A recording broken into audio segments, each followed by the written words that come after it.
Hey everyone! Today we're reading the story Ada Twist, Scientist. Hope you enjoy it! Ada Twist, Scientist. Written by Andrea Beatty. Illustrated by David Roberts.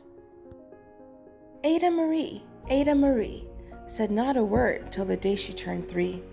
She bounced in her crib and looked all around, observing the world but not making a sound. She learned how to climb and made her big break with the trail of chaos left in her wake. She ran through the day, chasing each sound in sight, and didn't slow down till she conked out at night. Her parents were frazzled, but tried not to freak, as Ada grew bigger and still did not speak. Clearly, young Ada, with lots in her head, would have something to say when it ought to be said. That's just what happened when Ada turned 3. She tore through the house in a fact-finding spree and climbed up the clock just as high as she could. Her parents yelled, "Stop!" as all good parents would.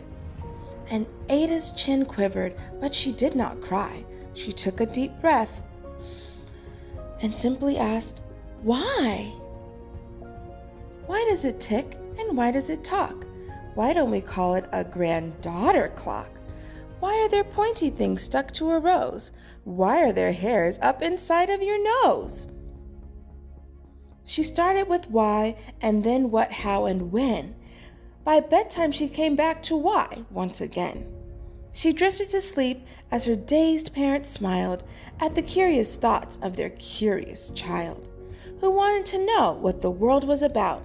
They kissed her and whispered, "You'll figure it out." Her parents kept up with their high-flying kid, whose questions and chaos both grew as she did. Even Miss Greer found her hands were quite full when young Ada's chaos wreaked havoc at school. But this much was clear about Miss Ada Twist: she had all the traits of a great scientist. Ada was busy that first day of spring, testing the sounds that make mockingbirds sing, when a horrible stench whacked her right in the nose, a pungent aroma that curled up her toes. "Zowie!" said Ada, which got her to thinking, what is the source of that terrible stinking?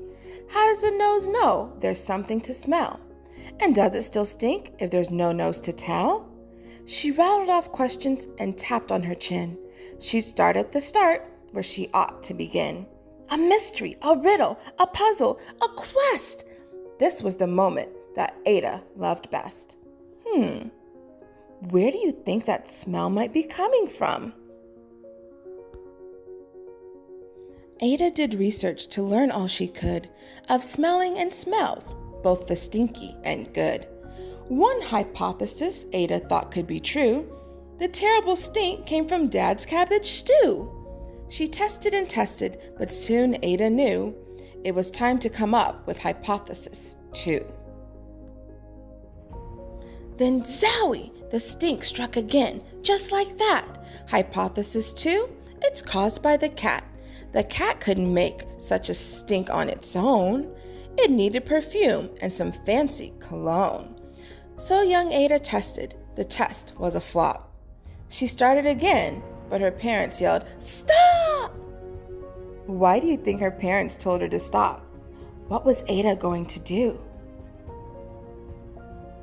Ada Marie, to the thinking chair now, by the time we count 3.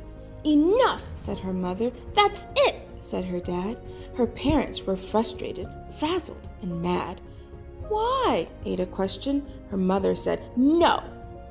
"What?" Ada queried. Her father said, "Go. You've ruined our supper. You've made the cat stink.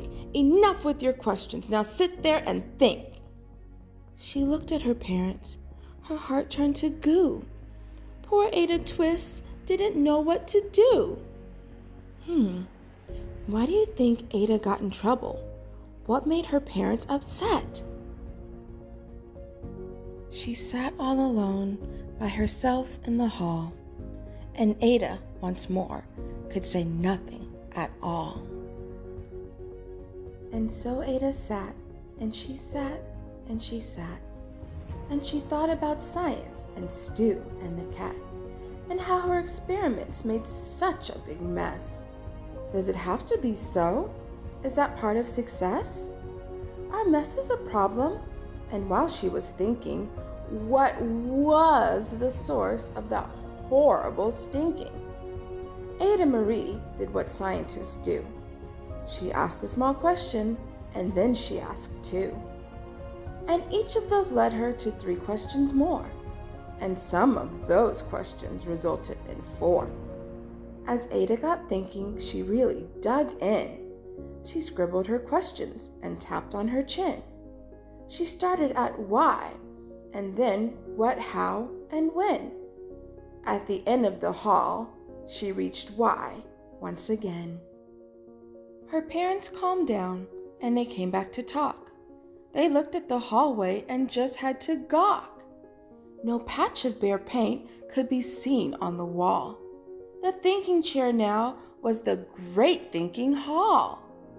They watched their young daughter and sighed as they did. What would they do with this curious kid who wanted to know what the world was about? They smiled and whispered, "We'll figure it out."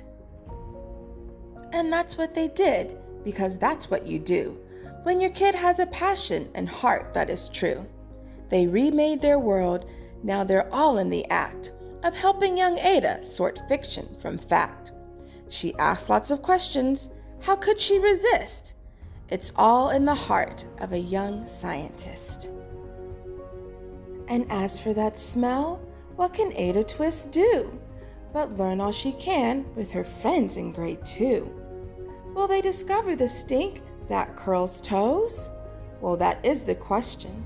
And someday, who knows? The end.